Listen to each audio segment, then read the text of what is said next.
व्यक्तियों से परिवार बनता है, परिवार से समाज और समाज से बनता है देश। और इनके निर्माण में हर एक का योगदान बेहद महत्वपूर्ण है। फिर चाहे हम बात शहरों की करें या फिर गांवों की।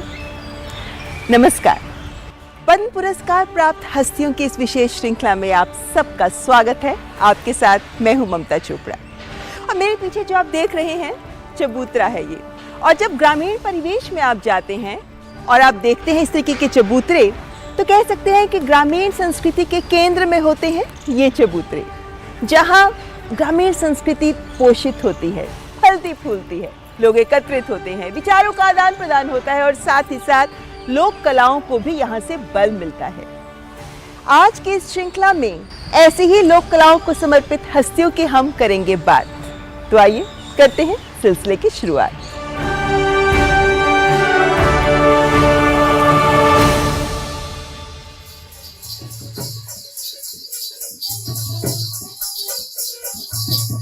ये है महाराष्ट्र का मशहूर लावणी नृत्य, जिसे लावणी गीतों पर किया जाता है। हर प्रदेश की ये लोक संस्कृति बेहद समृद्ध और बेहद खूबसूरत होती है, लेकिन बहुत सारी ऐसी भी लोक कलाएं हैं जो हमारे सामने इतनी प्रसिद्ध नहीं है, लेकिन स्थानीय स्तर पर बहुत प्रसिद्धि पाती हैं। जैसे छत्तीसगढ़ की पंडवानी और उषा बारले जैसी लोक गायिकाएं इस तरह के लोक कलाओं को यानी पंडवानी को देश विदेश तक इसको ख्याति दिला रही है और इसीलिए तो पा रही है पद्मश्री का सम्मान। मदना मना मोहन भैया मदना मना मोहन। पंडवानी अर्थात पांडव वाणी अर्थात पांडव कथा। मामा सगुने कहे दुर्योधन राजा होकर के आप सोचते हो जी। छत्तीसगढ़ की एकल नाट्य कला। इस कला शैली में लोक गीतों को नए आयाम देने वाली छत्तीसगढ़ के भिलाई की रहने वाली गायिका उषा बारले की कला क्षमता के प्रति सम्मान है पद्मश्री पुरस्कार। काला बाता मतोला काला सोना मोतिया गा महज 7 साल की उम्र से पंडवानी की कथाओं के बीच अपना बचपन जीने वाली उषा बारले लगभग 45 सालों से पंडवानी गायन में रमी है।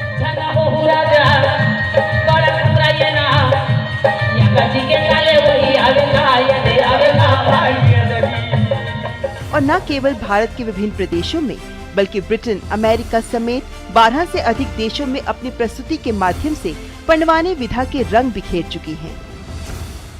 महाभारत की जो कहानी पात्र है, छोटे छोटे तो कहानी को हम लोग अपने सुर संगीत में पिरो के स्वर से गा रहे हैं, तो पांडव की कथा है करके उसको पंडवानी कह दिए। संघर्ष और गरीबी झेलते हुए भी उषा बारले ने कला का साथ नहीं छोड़ा। पिता उन्हें कलाकार नहीं बनाना चाहते थे, उन्हें रोकने के लिए कुएं में भी फेंक दिया, लेकिन उन्होंने हार नहीं मानी। 8 साल की उम्र से ही बड़े मंच पर प्रस्तुति देने लगी। पंडवानी के अलावा अनेक लोक विधाओं में पारंगत उषा बारले गिरोधपुरी धाम में 6 बार स्वर्ण पदक से सम्मानित, मिनी माता सम्मान, भुइयां सम्मान, चक्रधर सम्मान, मालवा सम्मान समेत करीब 2000 से अधिक सम्मान हासिल कर चुकी हैं। मोर पिताजी कलाकारी से नाचत रही से, तो मोर पिताजी ला बहुत तकलीफ मिले कलाकारी में, तो मोर बेटी कलाकार बने करके ना मोर पिताजी के मन नहीं रही से, नहीं माने, पिताजी के बात नहीं माने। मोर पिताजी गुस्सा होकर कुआं में डाल दिस। ओकर बाद जो पाड़ा पड़ोस के मन देखी तो फिर कुआं से निकाले के बाद फिर मोर पिताजी ला 2-4 शब्दों मन गाली दिस, डांटिस, अरे आप ऐसे क्यों कर रहे हो भाई। छत्तीसगढ़ की प्रधान तथा देवर जातियों की गायन परंपरा है पंडवानी, जिसे कभी भी कहीं भी आयोजित कर सकते हैं। कभी कभी कई रातों तक पंडवानी लगातार चलती रहती है। पंडवानी गायक तंबूरे को हाथ में लेकर कहानी प्रस्तुत करते हैं। तंबूरा कभी भीम की गदा तो कभी अर्जुन का धनुष बन जाता है और रोचक प्रश्नों के द्वारा कथा को आगे बढ़ाया जाता है। अब शिष्य को अब पद्मश्री मिला तो गुरु को कैसा लगता है, खुशी आती है। कम से कम उसको पद्मश्री के उपाधि मिली गई और वो भी आगे बढ़े। मेरे पास में पंडवानी सीखने आती थी, वो बेचारी गरीबी थी, वो केला बेचते थे और मेरे पास में मेरे ऑफिस में सीखने आती थी, तो उसको दिल से सिखाती रही आज वो सीख के पद्मश्री हो गई। इस लोक कला के साथ साथ विभिन्न सांस्कृतिक कार्यक्रमों के माध्यम से एड्स, पल्स पोलियो जैसे मुद्दों के प्रति जन जागरूकता भी फैला रही हैं उषा बारले। पंडवानी लोक कला के संरक्षण और प्रोत्साहन के लिए लोक गायिका उषा बारले को पद्मश्री की हार्दिक शुभकामनाएं।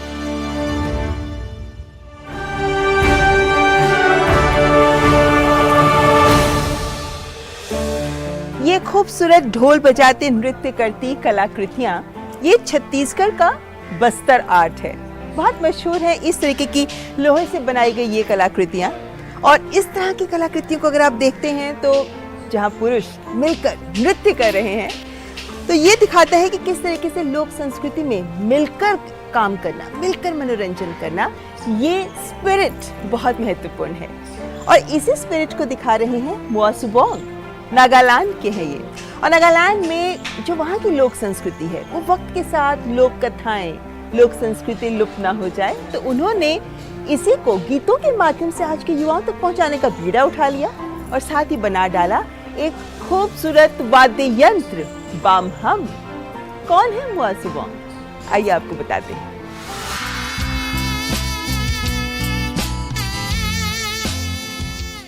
आधुनिक लय और नागा लोक धुनों का मिश्रण।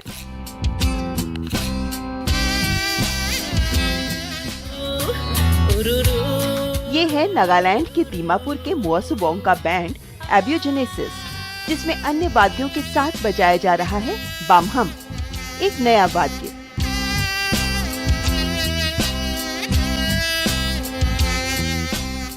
जिसके आविष्कारक हैं स्वयं मुआ सुबोंग, जिसके लिए उन्हें राष्ट्रीय पुरस्कार भी प्राप्त हो चुका है। एक बड़ी बांसुरी जैसा दिखने वाला बामहम 2 शब्दों बम्बू और हमिंग से बना है, जिसे मुआ सुबोंग विश्व का सबसे सरल वाद्य मानते हैं। बहुमुखी प्रतिभा के धनी सुबोंग ने नागा लोक धुन और आधुनिक धुन का एक मिला जुला रूप, संगीत की नई शैली होवे और टिक्जिक नामक एक वाद्य यंत्र का भी आविष्कार किया है।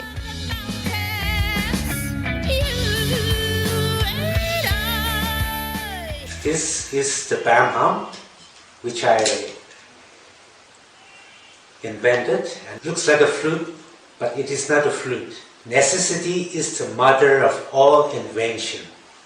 Likewise, when my wife Arunla, she was appointed as guru to teach folk theatre and music. We were looking for various traditional instruments. Most of the musical instruments couldn't play many of the notes that she composed or wanted to play. Let's give it a try on guitar or violin, piano. So that triggered me. I said, I must do something.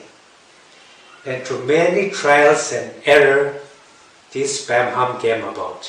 We started this band in the year 91, and we started as a rock band. Arunla and I discussed that our Naga folk songs or music different from other traditional cultures of the world. So we thought we should incorporate our beautiful sounds into our modern rhythms. अपनी पत्नी अरेनला के साथ सुबोंग नागालैंड की अनकही कहानियों को मधुर गीतों के माध्यम से लोगों तक पहुंचाते हैं। वे 90 के दशक में मादक पदार्थों से युवाओं को संगीत के जरिए बचाने, HIV जैसी सामाजिक मुहिम के साथ भी जुड़े और आदिवासी परंपराओं और संस्कृति के संरक्षण के लिए भी प्रयासरत रहे हैं। Moa Subong is my friend, old friend, and he is a hard-working person. He never give up to create music and playing music with his wife and his whole family. They are the family band, and really now what he's doing is now he want to change the music for the Northeast and especially our folk songs, and he create a music instrument also. Now the Northeast artists, they are so happy. We are proud of that. and they give a lot of encourage to the artists, because to the artists now on they give big recognitions to the grassroots artists. Nagaland लोक कथाओं की भूमि है, जहां संगीत जीवन का एक अभिन्न अंग है। विभिन्न जनजातियों के पास ताती, ठेकू, असेम, जेमजी जैसे पारंपरिक वाद्य यंत्र हैं, जो उनके रीति रिवाजों को महत्व प्रदान करते हैं। ऐसे में बदलते वक्त के साथ नए दौर के आधुनिक रॉक संगीत के साथ परंपरागत नागा संगीत का फ्यूजन कर युवाओं को नागा संस्कृति की ओर आकर्षित कर रहे हैं मुआसुबोंग। नागालैंड के गायक, संगीतकार, गीतकार एवं इनोवेटर मुआसुबोंग को पद्मश्री पुरस्कार के लिए हार्दिक बधाई।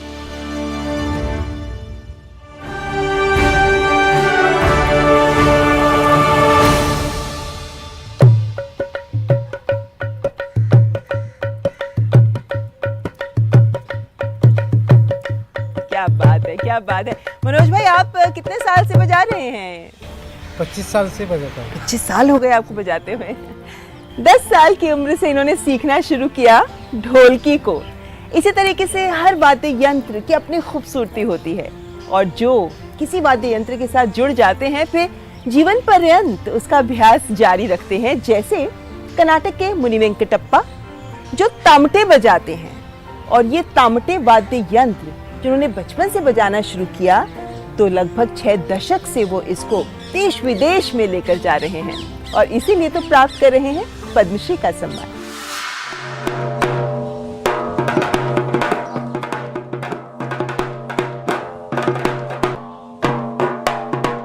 ये धुन है एक वाद्य यंत्र तमटे की, एक तरह का हाथ से बजाया जाने वाला ड्रम, जिसे अंतरराष्ट्रीय स्तर तक प्रसिद्धि दिलाई है।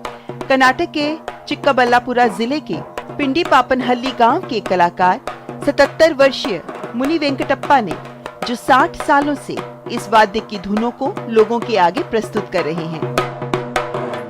स्वयं मात्र 4वीं कक्षा तक पढ़े हैं, लेकिन अपने पिता से सीखी इस कला को अत्यंत पारंगत स्वरूप में प्रस्तुत करते हैं। सामान्यतः तमटे कलाकार 5 से 6 ताल ही प्रयोग करते हैं, लेकिन मुनि वेंकटप्पा 33 से अधिक ताल का प्रयोग करते हैं। इस पारंपरिक वाद्य में नवाचार के अनूठे रंग पिरोते हैं। ಪ್ರೀತಿ ಇರಲಿಲ್ಲ ತಮಟೆ ಬರ್ಸೋಕ್ಕೆ. ನಮ್ಮ ತಂದೆ, ನಾನು 17 ವಯಸ್ಸಿಗೆ ಅವರು ತೀರ್ಕೊಂಡ್ರು. ನಮ್ಮ ತಂದೆಯವರು ತೀರ್ಕೊಂಡ್ರು ಅಂದರೆ ಹಿಂಗೆ ಊರುಗಳಲ್ಲಿ, ಹಳ್ಳಿಗಳಲ್ಲಿ, ಟೌನಲ್ಲಿ ಹೇಳ್ತಾಯಿದ್ರು, ಪಾಪಣ್ಣ ಹೋಗ್ಬಿಟ್ಟ, ಇನ್ನು ತಮಟೆ ಬಾರಿಸೋರು ಯಾರೂ ಇಲ್ಲ ಅಂತ ಹೇಳ್ಕೊಂಡು ಇದು ಮಾಡ್ತಾಯಿದ್ರು. ಆಮೇಲೆ ನಾನು ಕಲಿಬೇಕು ಅಂತ ಆಸೆ ಹುಟ್ಟಿತು. ಆಮೇಲೆ ನಾನು ಶುರು ಮಾಡಿದೆ. ಕಷ್ಟಗಳು, ವೆಂಟಾಣಿಗೆ ಹೋಗೋದು, 6 ಆಣೆ ಕೊಡೋರು, ಭತ್ತ 1 ರೂಪಾಯಿ ಕೊಟ್ಟರು, ಹಿಂಗೆ ದೇವ್ರುತ್ಸವ, ಪಲ್ಲಕ್ಕಿ ಇಂಥದ್ದು ಹೋಗ್ತಾ ಇದ್ದೆ. ಹಿಂಗೆ ಬಂದಮೇಲೆ ಹೋದ್ಮೇಲೆ ಹಿಂಗೆ ನಮಗೂ ಒಂದು ಕಲೆ ಮೈ ಅಂಟಿತು. ನಾನು ಕಲಾವಿದ ಆದೆ. ರಾಜ್ಯೋತ್ಸವ ಪ್ರಶಸ್ತಿ ಕೊಟ್ಟರು. ಯಾವಾಗ ಅಂದರೆ ಇಸ್ವಿ ಗೊತ್ತಿಲ್ಲ, ರಾಜ್ಯೋತ್ಸವ ಪ್ರಶಸ್ತಿ ಕೊಟ್ಟರು. ಆಮೇಲೆ ಇದು ಕೊಟ್ಟರು. ಆಮೇಲೆ 3 ವರ್ಷಕ್ಕೆ 4 ವರ್ಷಕ್ಕೆ ನಾಡೋಜ ಆಯಿತು. ನಾಡೋಜ ಪ್ರಶಸ್ತಿಗಳು ಹಂಪಿ ಯೂನಿವರ್ಸಿಟಿ. ಆಮೇಲೆ ಇಂಥ ಪ್ರಶಸ್ತಿಗಳು ಅದು ಇದು ಕೊಟ್ಟರು. ಆಮೇಲೆ ಈಗ ಈ ಸಾಲಿನ ನಮಗೆ ಪದ್ಮಶ್ರೀ ಪ್ರಶಸ್ತಿಯನ್ನು ಕೊಟ್ಟು ನಮಗೆ ಒಂದು ಹೆಸರು ತಂದಿಕ್ಕಿದ್ದು ಗೌರ್ಮೆಂಟ್. कला के प्रति प्रेम ही है कि मुनि वेंकटप्पा तमटे के साथ साथ ताशे, डोलू, लोक वाद्य बजाने में भी पारंगत हैं। 13 कलाकारों का समूह बनाकर इसे मेलों, त्योहारों, विशेष आयोजनों में जब प्रस्तुत करने लगे तो लोगों को भी इस मधुर वाद्य के विषय में जानकारी होने लगी और ये सिलसिला लगातार आगे बढ़ता गया। जिन लोगों ने सही मायने में ओवर द जनरेशंस और अपनी पूरी लाइफ में हमारी कंट्री को कंट्रीब्यूट किया है, उनको ऑनर करना पद्मा अवार्ड से, मुझे लगता है ये एक हमारे आर्ट और कल्चर की खासतौर पे बात करूं तो उसके लिए बहुत अच्छी चीज है। मुनि वेंकटप्पा जी को बहुत बहुत शुभकामनाएं देता हूं। उन्हें पद्मा पुरस्कार से नवाजा गया है और ये बहुत बड़ी बात है, उनका बहुत बड़ा कंट्रीब्यूशन है। 50 इयर्स से ज्यादा का उनका परफॉर्मेंस कैरियर रहा है, जिसमें उन्होंने इस इंस्ट्रूमेंट को बहुत फैलाया है, लोगों के बीच में लाया है। उसकी पॉपुलैरिटी में, उसके प्रमोशन में, प्रोपगेशन में उनका बहुत बड़ा हाथ है। तमटे वाद्य दक्षिण भारत के राज्यों में अधिक प्रचलित है। माना जाता है कि इसका आरंभ पुराने मैसूर में हुआ। हालांकि ये वाद्य यंत्र पहले केवल अनुसूचित जाति वाले ही बजाते थे, लेकिन मुनि वेंकटप्पा इस सोच के बावजूद इस कला का अगली पीढ़ी तक प्रसार करने के लिए अन्य युवा और उभरते कलाकारों को इसमें प्रशिक्षित करते हैं।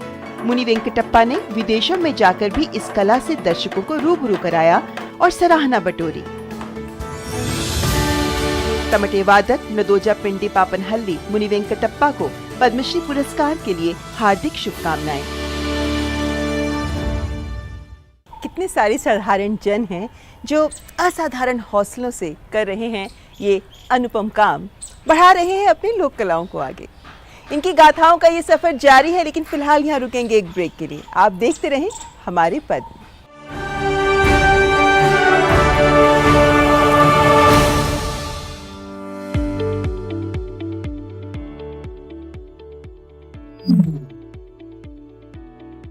आज सुबह सुबह दुकान छोड़कर कहाँ जा रहे हो? मैं चला फूड सेफ्टी का लाइसेंस बनवाने। अब ये कौन सा नया लाइसेंस आ गया? नया नहीं भाई, बहुत जरूरी लाइसेंस है। ये लाइसेंस अब सभी खाद्य सामग्री का व्यापार करने वालों के लिए अनिवार्य है। परंतु मेरी दुकान और काम तो बहुत छोटा है, फिर भी मुझे ये लाइसेंस बनवाना पड़ेगा। तुमने बिल्कुल सही सवाल पूछा है। जिनका सालाना व्यापार 12 लाख रुपए से कम है, उनके लिए रजिस्ट्रेशन की सुविधा है, और वो भी सिर्फ 100 रुपए के मामूली से शुल्क पर। और जिनका व्यापार 12 लाख रुपए से ज्यादा है, वो 2000 रुपए के शुल्क पर लाइसेंस प्राप्त कर सकते हैं। अच्छा भाई, अब ये तो बताओ, इस लाइसेंस या रजिस्ट्रेशन के फायदे क्या हैं हम लोगों के लिए?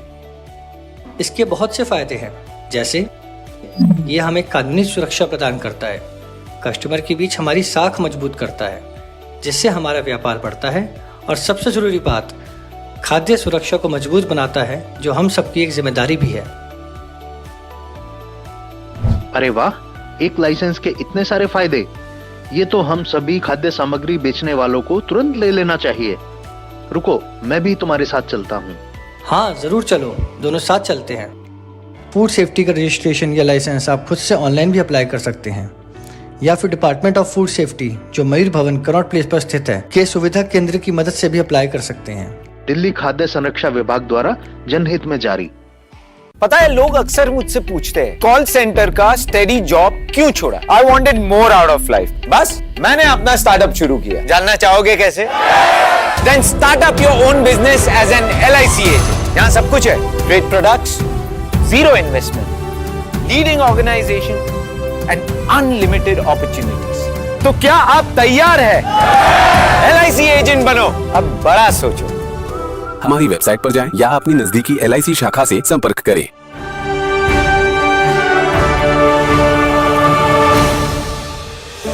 इस तरह का मंच किसी भी कलाकार के लिए एक कर्म भूमि होता है, और जब मेरे पीछे की दर्शक दीर्घा आप देख रहे हैं, जब इस दर्शक दीर्घा में दर्शकों की तालियों की गड़गड़ाहट सुनाई देती है, तो ये तालियों की गूंज किसी भी कलाकार के लिए एक जीवन दायिनी साबित होती है, क्योंकि इन तालियों की गूंज के ही सहारे तो कोई कलाकार दशकों तक किसी एक कला का दामन थामे रहता है। ऐसे ही तो है डोमार सिंह कुंवर, छत्तीसगढ़ की नाचा नाट्य कला को पिछले 47 सालों से जीवित रखे हुए हैं। यही नहीं, बल्कि वो इन 47 सालों में 2 पात्र ऐसे हैं जिन्हें वो जीवंत करके रखे हुए हैं, और आज भी वो इस कला को न केवल छत्तीसगढ़ बल्कि देश दुनिया के अलग अलग हिस्सों तक लेकर गए हैं। और आज भी उनमें इस रंगमंच का, नाचा नाट्य कला की कला का जज्बा कम नहीं है।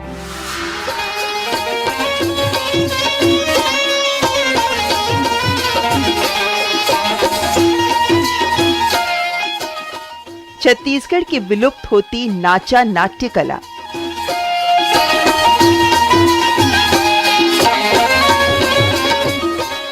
इससे जुड़े दिग्गज कलाकार हैं बालोद जिले के ग्राम लाटाबोड़ के रहने वाले डोमार सिंह कुंवर, जो 12 साल की उम्र से इस कला से जुड़े हैं।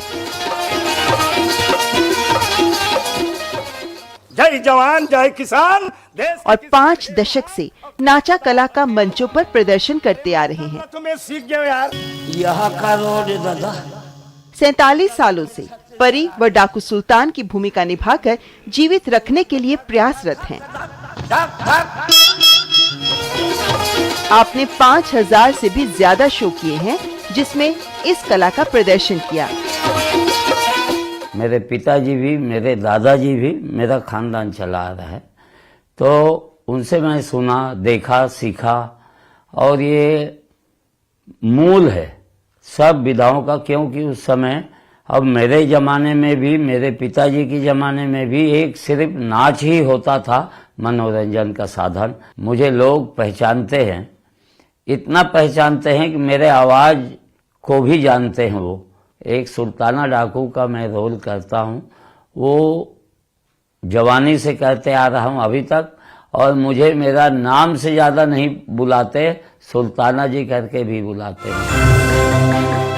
74 वर्षीय डोमार सिंह कुंवर ने नाचा गम्मत को न सिर्फ जिया, बल्कि कई मंचों पर अपनी प्रतिभा का लोहा भी मनवाया। हम भी देखेंगे उधर। अब वे नाचा गम्मत की अनोखी विरासत को कार्यशालाएं आयोजित कर बच्चों को सिखाकर इसे सहेजने का प्रयास कर रहे हैं। इसके साथ ही वे 150 से ज्यादा प्रेरणादायक लोकगीत, पर्यावरण, नशा मुक्ति, कुष्ठ उन्मूलन के गीत भी लिख चुके हैं।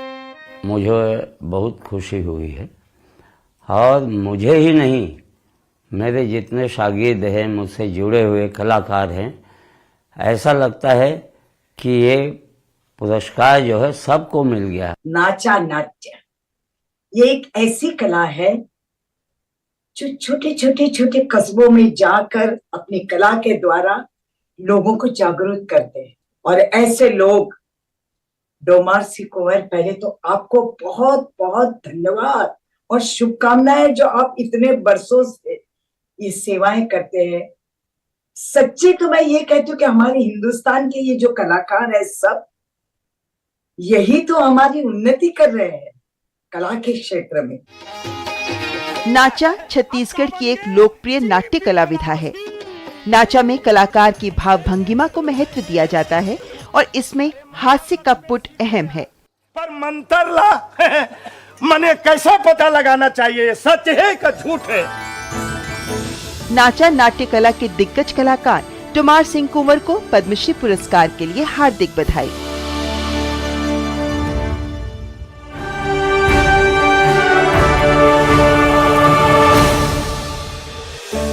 किसी भी कला के 2 पहलू होते हैं, एक आर्थिक यानी पैसे कमाना, और दूसरा सामाजिक यानी जन जागृति का माध्यम बनना। और जब ये दोनों पहलू एक हो जाते हैं, तो फिर कलाकार को मिलता है जन जन का स्नेह और सम्मान।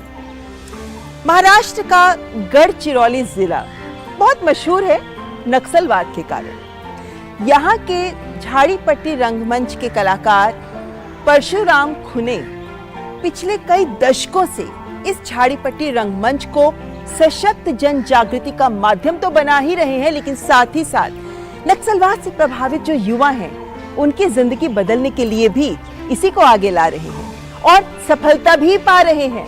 इसीलिए तो उन्हें कहा जाता है विदर्भ का दादा कोंडके।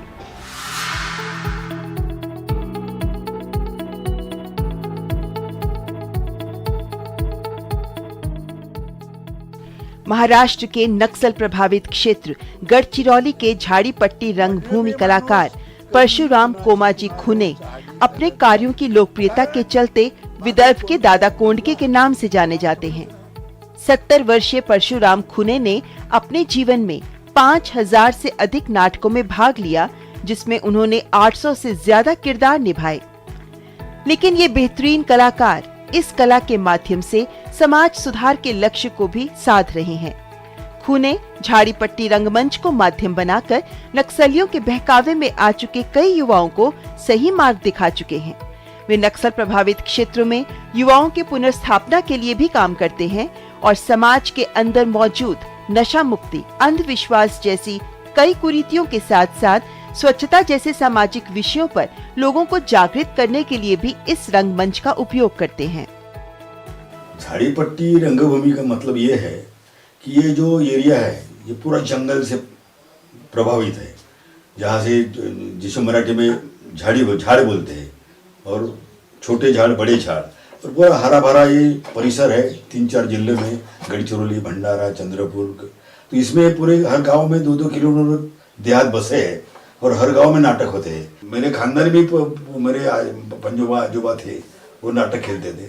मेरे पिताजी कोमाजी पटेल खूने वो भी नाटक करते थे। मेरे भाई जीवन पटेल वो भी नाटक खेलते। मैं छोटा था उस वक्त। उसके बाद में जो अपने प्राइमरी पढ़ाई के लिए जब मैं अपने मामू के यहाँ गया, बालाजी पटेल पुरकर, वहाँ भी पूरा नाट्यमय क्षेत्र है उनके घर में, तो उसमें मैं एक बाल कलाकार करके वहाँ से जुड़ा था। और बाद में जब कॉलेज में गया तो वहाँ भी मेरे को डॉक्टर रामचंद्र ढोबड़े मिले, मधु जोशी मिले, सुमंत कुमार गडेकर मिले, वहाँ भी मैंने नाटक किया। और वहाँ से मेरा ये जो पूरा नाटक जो प्रवास है वहाँ से मेरा अभी तक चालू है। तो उसमें जो जन जागृति इस माध्यम से बहुत नाटक ऐसा है कि जिससे आत्महत्या करना भी कितना पाप है, नहीं करना चाहिए। तो ये जो प्रभाव माध्यम से हमने बहुत नाटक किए, जिसका प्रभाव किसान पर हुआ, मजदूर पर हुआ, मजदूर पर हुआ, और इसे एक समाज जागृति के एक अलग पहचान आ गई। परशुराम खूने ने गुरनोली ग्राम पंचायत के सरपंच के रूप में अंधविश्वास के खिलाफ मुहिम चलाई। एक सरपंच के रूप में उन्होंने विकास की कई नवीन पहल की और महाराष्ट्र सरकार द्वारा कृषि में उनके योगदान के लिए उन्हें क्षेत्रनिष्ठ क्षेत्रकारी पुरस्कार से भी सम्मानित किया गया। परशुराम कोमाजी खूने झाड़ीपट्टी ये महाराष्ट्र की एक कला है। उस कला के द्वारा उन्होंने बरसों से क्षेत्र की और खुद थिएटर करके सेवा की है। मैं चाहती हूँ कि हमारा हिंदुस्तान ऐसी कलाओं से जागृत हो। ये तो कला ऐसी है कि ज्ञान के साथ उनको अवेयरनेस भी आती है, जैसे साफ सफाई, उसमें वो कुछ भी भवई जैसा फॉर्म होता है वैसा ये फॉर्म लाते हैं। झाड़ीपट्टी एक लोक नाटक विधा है जो विदर्भ राज्य के पूर्वी हिस्से के जिलों चंद्रपुर, गढ़चिरौली, गोदिया और भंडारा में किया जाता है। धान की फसल जब कटने को आती है उस समय इन नाटकों का आयोजन किया जाता है। झाड़ीपट्टी रंगभूमि कलाकार परशुराम कोमाजी खूने को पद्मश्री पुरस्कार के लिए हार्दिक बधाई।